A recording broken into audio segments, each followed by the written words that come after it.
So today is the 120th birthday of Peter Zapffe, and I thought I'd make a video about his thoughts as a philosopher to celebrate the occasion.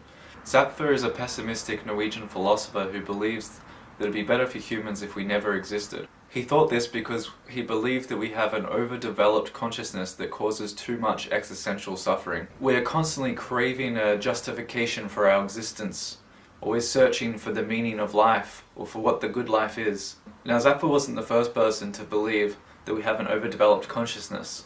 It was Dostoevsky who said, "I swear to you, gentlemen, that to be overly conscious is a sickness, a real, thorough sickness." Now, Zapffe believed that our consciousness leads to a paradox, as humans spend the majority of their time trying to avoid being human. Our consciousness can't bear being conscious, and so to bear existence, we have to limit our consciousness. Now, Zapffe developed 4 strategies that humans use to limit our consciousness, so we can also limit our existential suffering and bear existence. So the first strategy that humans use is called isolation. So we isolate these negative facts of being alive by relegating them to a remote compartment of our minds. We tell ourselves lies like being alive is all right. In essence, we try to forget about all the evil and suffering that goes on in the world and existentially.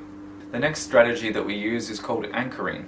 So to give stability to our lives, we try and anchor ourselves with notions of God or morality or law or nationalism or the family, and is something that we fall back upon should we be reminded of the painful nature of existence. The next step that Zapffe suggested that we use in order to limit our consciousness is distraction. Now, distraction is something we do because, hey, it's better to kill time than kill oneself. We indulge in pleasure or consume ourselves with tasks so that we can avoid the horror of existence. Instead of caring about animals dying in slaughterhouses, we scroll through our social media or kick back to watching some Netflix. Basically, we do anything to avoid the acknowledgement of worldly suffering or our own existential suffering. Now, the next and final strategy that Zapffe puts forth is that of sublimation.